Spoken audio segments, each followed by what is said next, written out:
Chairman, I'm sorry. We will return to our desks immediately, Lily's coworker apologized. Feeling overwhelmed, Lily quickly returned to her office and closed the door. Sitting down at her desk, Lily started sobbing as she thought to herself, I know that Kevin isn't an idiot. I just wish that he would remember that. Then maybe he and I could give our relationship another go. I haven't given up on him. Yet. When Kevin returned home, he opened the door and found his mother-in-law, Dorothy, sitting in the living room watching TV. When she heard him enter, she opened her mouth and called him, Kevin, come here. I need to ask you something. Kevin nodded and quickly sat on the sofa next to Dorothy. Kevin, you and Lily have been married for over 2 years now and still no grandchildren. Does your family have any genetic history or issues with fertility? No. My parents are very healthy, and I've never heard of any genetic diseases in our family, Kevin nervously replied. Dorothy raised the corner of her eyes and crossed her arms to look at Kevin. Really? You know, it's weird that I don't know that much about your parents.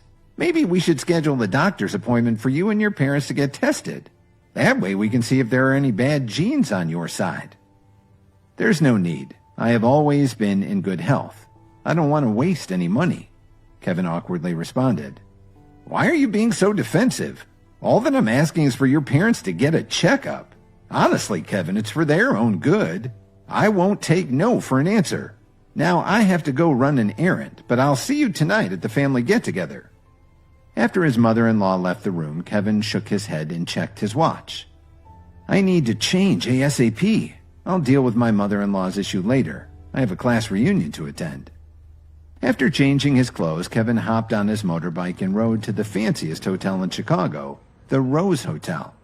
After parking his motorbike outside the lobby, Kevin quickly fixed his wind-swept hair and stepped down onto the pavement. Kevin, is that you? A handsome man called out from a parked Mercedes-Benz S32.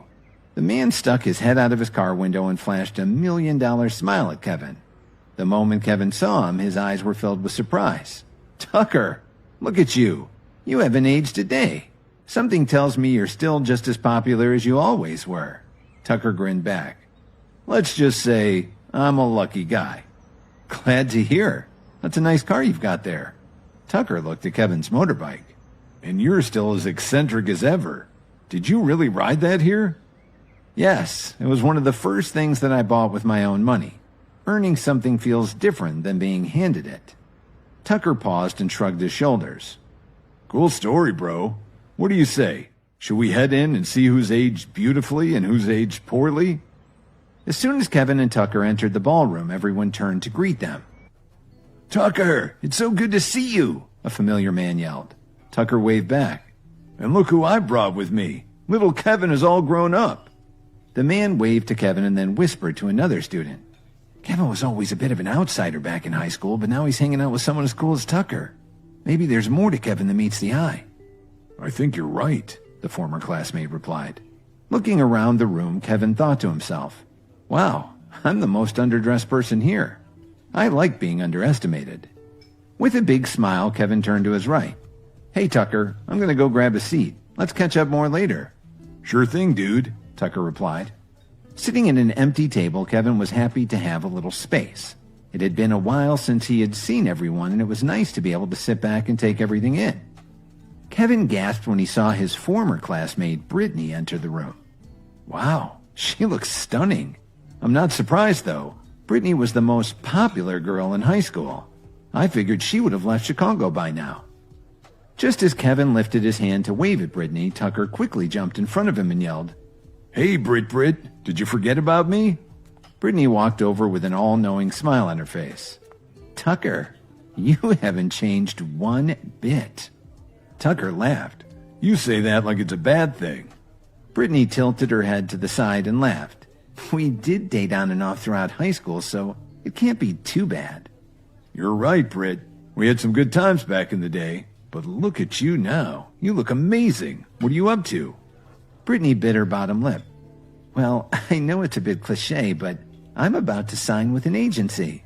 No shit. You're really doing it. Britney's cheeks turned red. Well, I'm trying to. I haven't signed anything yet, but it's looking good. You were always meant for bigger things, Brit.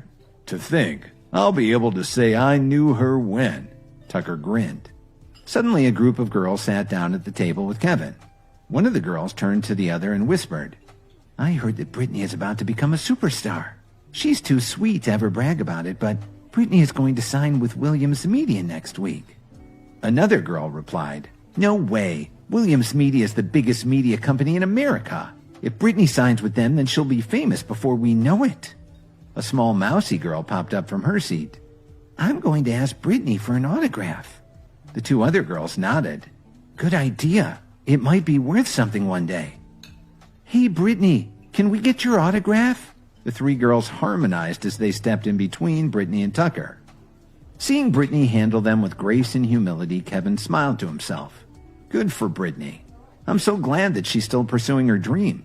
And if she is really signing with Williams Media, then I should get to know her a little better. After all, as of tomorrow, I will be the official owner of Williams Media. This will be a good chance for me to familiarize myself with my clients. Just then, Britney and Tucker came and sat down at the table with Kevin.